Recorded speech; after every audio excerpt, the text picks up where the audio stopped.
Now as I conclude with you guys, I want to give you, at the end I'll give you some practical things, but today inshallah at least, I want to give you some observations, the things that you have to look out for.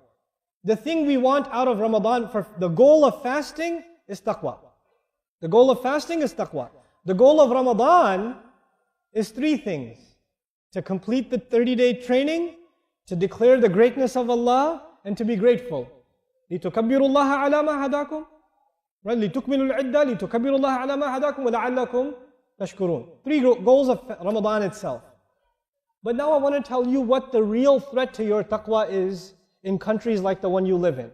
Like Qatar, like Dubai, like the Khalij, like much of the Arab world, much of the Muslim world. The big danger to you and to your children is materialism. That is the big danger.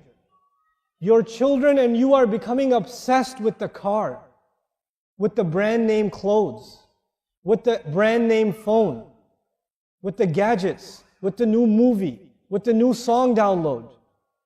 This is with the hanging out at the mall, with Facebook, and how many likes you got on your comment.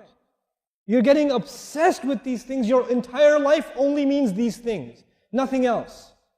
And this is a tragedy, because the youth of this ummah are so powerful. Wallahi, they are so powerful. When the young people of this ummah internalize the Quran, they can change the world. Really, the world will be a beautiful place if the young people of this ummah wake up. But the young people of this ummah are being put to sleep by the iPhone 5, by the Samsung Galaxy Touch, by the iPad, by Facebook. And those things can be used for a lot of good. They can be used for a lot of good. But man, those things are poison too, man. They're poison too. The sword is good if you point it at the enemy, but it's pretty bad if you point it at yourself. That's what it is. These tools, they are a force of good. They can be. I am on Facebook, you know how much? Never. My pictures on Facebook, some things I say are on Facebook. I am actually almost never on Facebook. Never. I'll tweet things once in a while. I'll send a tweet message. I never check what responses there are. People say, brother, you never respond to your Twitter. I say, I'm leaving a sunnah. Don't worry, but say something good that will benefit somebody else, right? And then don't get caught up in online conversations. You have more important conversations. How you have time for all those conversations, man? How you have time to read all the comments under a YouTube video? Where did you find the time?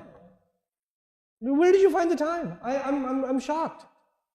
So you and I have to detox. We have to get rid of the gadgets, especially in Ramadan, guys. Get rid of the gadgets. Delete the video games delete the game apps off your phone. Delete them for Ramadan. You say, yeah, at least I can re-download them later. I don't care. But at least in Ramadan. Sisters too. Sister, get off of Facebook right now. I see you. I don't see you, but you just got off of Facebook and the joke is on you. But anyway, get off of your devices. You have to do this. Materialism is killing us. And I tell you the real anecdote, the real solution to materialism is understanding the Book of Allah. Personally understanding the Book of Allah. The more you start understanding the Book of Allah for yourself, you will no longer be interested in materialism. It will not fulfill you. It will leave you empty. This will start giving you joy that you never felt before. You get to talk to Allah, man. You get to talk to Allah when you recite Quran. What more can you ask for? So this is some practical or some advice I want to give you, or the warning I want to give you guys in particular. And of course, materialism is hitting everywhere. But I notice like the malls and like the glitz, and everybody's like, the youth are like flocking towards these things. I don't get angry at them. I just feel like we haven't given them Quran. We haven't given them something to be excited about. It's our fault, Now the last piece, especially for the parents that are in the audience. Here's how you can make good use of your Ramadan. Everyone here should have some goals in Ramadan. Here's my recommendation. My recommendation is you should memorize a couple of short surahs. Short surah means a page and a half. A couple, maybe 4 of them if you can. Between 2 and 4 of them in the month of Ramadan. And you should not do it alone. You should do it with your family. You do it, your children do it, the husband does it, the wife does it. First one to do it gets 200 riyals. Now the father will do it very quickly. Okay, so, but do it.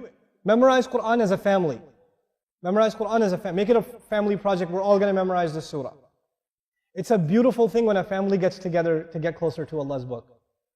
My recommendation is the musabbihat. Like if you memorize Surah Al-Jumu'ah, Surah Al-Munafiqun, Surah Al-Taghabun, these surahs, at least these 3 surahs, beautiful surahs. And they really help your iman. The next thing you want to do, this is again in Ramadan, my recommendation is to actually listen to durus of those same surahs that you've memorized. Listen to lectures and explanations of the same surahs that you memorized. Now the surahs I recommended to you were surahs number 62, 63 and 64. Those are the numbers of the surahs. I picked those surahs on purpose because those 3 surahs are about a Muslim ummah that is losing its iman. And Allah is fixing their iman again. That's what those 3 surahs are about. An ummah whose iman is becoming weak and Allah makes it strong again. And He protects it from hypocrisy. And He shows them the fruits of real iman. Right? So that's why those surahs are very particularly beautiful and easy to memorize also. Okay? What surahs were they? See if you're paying attention. 62, 63 and 64. Now, what you can, I don't recommend doing other studies in Ramadan. Like, I personally am a big believer in Arabic studies and other studies, but those aren't spiritual studies. They're ulum aliyah, right? They're tools to get to higher studies. You can put the academic studies aside in Ramadan. The only thing you should study in Ramadan is what gets you closer to Allah directly, immediately. So if you're an Arabic student, don't do Arabic studies in Ramadan, do Quran studies in Ramadan. Do tafsir studies in Ramadan. Don't do Arabic studies in Ramadan, okay? Or if you're a tajweed student, don't study tajweed in Ramadan, memorize more Quran. You understand?